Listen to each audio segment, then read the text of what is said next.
Power to the people. Hi, folks. It's February 16th. My name's Tom. You know, I got another food for thought here called Power to the People, in case you didn't guess that. I'm just one lone voice in the wilderness. That's all I am.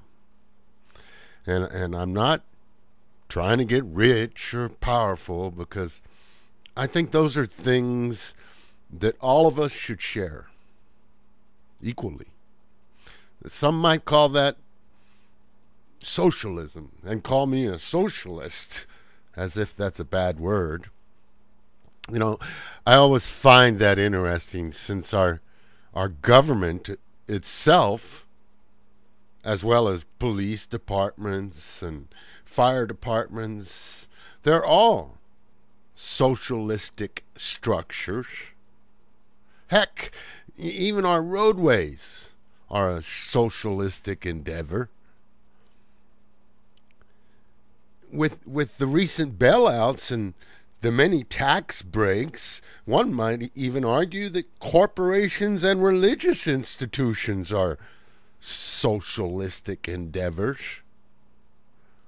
But somehow the word socialism is bad, even though it's something we already broadly use here in these United States of America. Interesting concept, to say the least. Onward.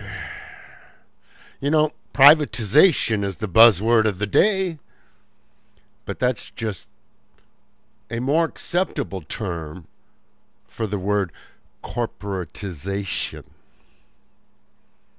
While I commend the effort of folks with the Occupy Wall Street movement, they've got it wrong. The root of the problem is not corporations.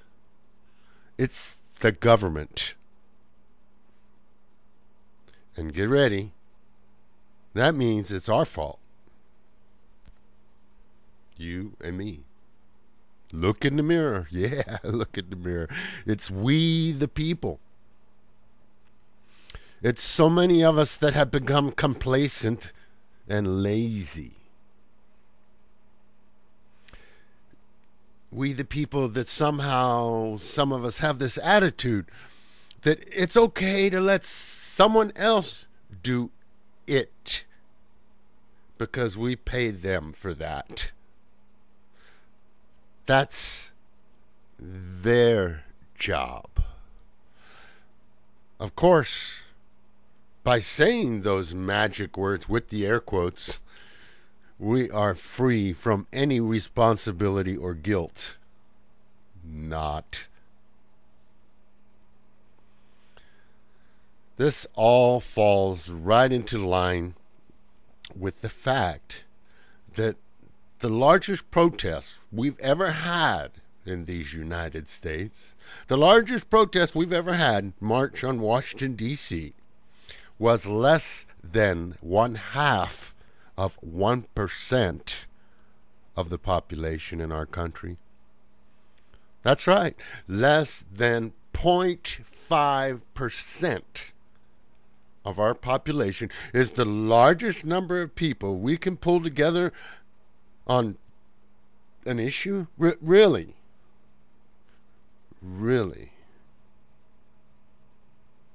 This is the reality we live in.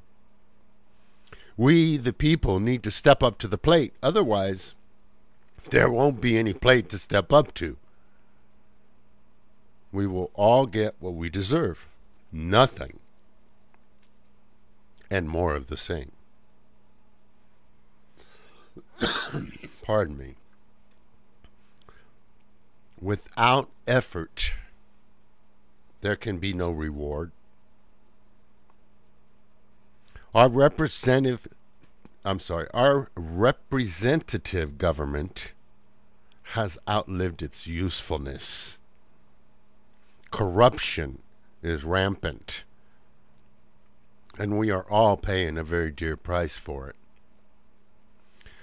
Let's think back on why our representative government was formed in the first place. It was a time back then when there was no mass communication systems, there were no phones, there was no internet, no cars, trains, buses, or planes. The numbers of people were growing, and it got so crazy that the time involved just to obtain a vote on an issue was becoming insurmountable. It was hampering the system. So a representative government was designed.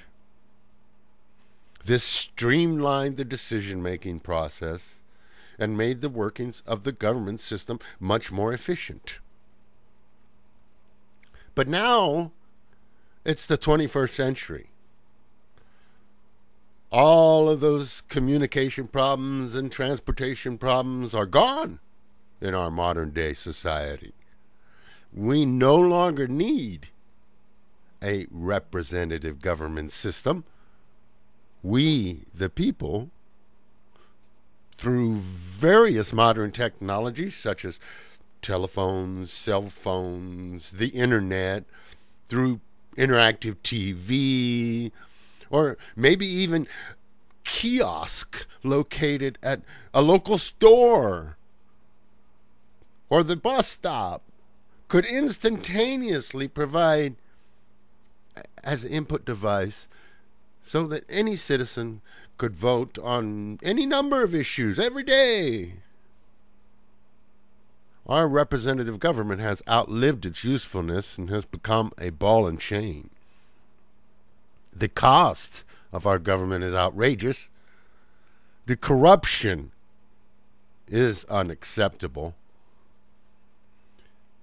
And the representatives cannot be trusted. Indeed, many of our representatives have become nothing more than tyrants. And this is the origination of the famous quote, "Power corrupts, and absolute power corrupts absolutely." A handful of people will never change the tide, but a sea of people can create a new tide. Put the power of the people back in the hands of the people. It will take all of us to do so. Thank you for listening to me. Take care.